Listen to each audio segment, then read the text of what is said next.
దేవుని నామానికి మహిమ కలుగుగాక. అందరూ బాగున్నారా? ఈరోజు అందించబడుతున్న దేవుని వాక్యపు సందేశం ఏంటంటే, ఒక రొట్టె చేత 40 దినాల ప్రయాణం. దేవుని వాక్య గ్రంథంలో నుంచి రాజుల మొదటి గ్రంథం 19వ అధ్యాయము 8వ వచనంలో దేవుని వాక్యం ఇలాగ రాయబడింది. 7వ వచనం కూడా చూస్తాను. అయితే యెహోవా దూత రెండో మారు వచ్చి అతను ముట్టి, నీ శక్తికి మించిన ప్రయాణం నీకు సిద్ధమై ఉన్నది, నువ్వు లేచి భోజనం చేయమని చెప్పినప్పుడు అతడు లేచి ఆ భోజనం చేసి ఆ భోజన బలం చేత 40 రాత్రింబగళ్ళ ప్రయాణం చేసాను. ఇక్కడ దేవుడు ఏలియాతో మాట్లాడుతున్నాడు. నీ శక్తికి మించిన ప్రయాణం సిద్ధమై ఉంది, నువ్వు లేచి. అక్కడ ఒక రొట్టె ముక్క ఉంది. ఆ రొట్టెను ఆయన ఏం చేశాడంటే భుజించి 40 దినాలు 40 రాత్రులు ప్రయాణం చేశాడు.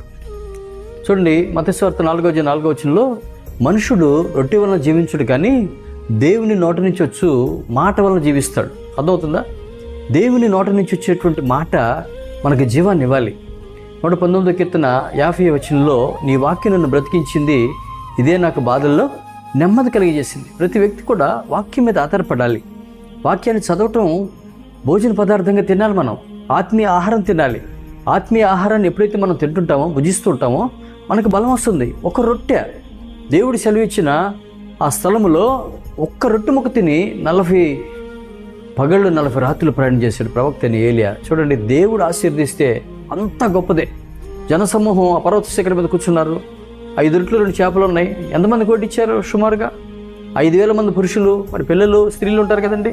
సుమారుగా వ్యాఖ్యాకర్తల ఆధారంగా 13,000 మంది పైగా ఉన్నారని అంటున్నారు. మరి ఇవి దేవుడు ఆశీర్దించినప్పుడు ఆ రొట్టెలు ఎంతమంది తినగలిగారు? ఆ చేపలు ఎంతమంది తినగలిగారు? మన జీవితంలో కూడా దేవుడు అనంతమైన కృపకి మన వారసులం కావాలంటే దేవుడు మాట వినాలి. శక్తికి మించిన ప్రయాణం నీకు సిద్ధమైంది ఏలియా. రెండో మారు వచ్చి దూత మాట్లాడుతుంది. కానీ ఆ భోజన బలం చేత అతను 40 దినాలు 40 పగళ్ళు ప్రయాణం చేసినటువంటి అనుభవాన్ని అక్కడ రాజుల మొదటి గ్రంథంలో ప్రభు మనకు చూపిస్తున్నాడు. మనం కూడా మనుషుడు ఇచ్చేటువంటిది ఆహారం కాకుండా దేవుడిచ్చే ఆహారానికి బద్దులమై వాక్యము, స్తుతి, ఆరాధన, ప్రార్థన అయ్యా దేవుని సముఖంలో మనం ముందుకు అడుగులు వేసినట్లయితే ప్రభు మనం దీవిస్తారు. ప్రభారి స్తోత్రాలు. వాక్యాన్ని వీక్షిస్తున్న బిడ్డలందరూ దర్శించండి.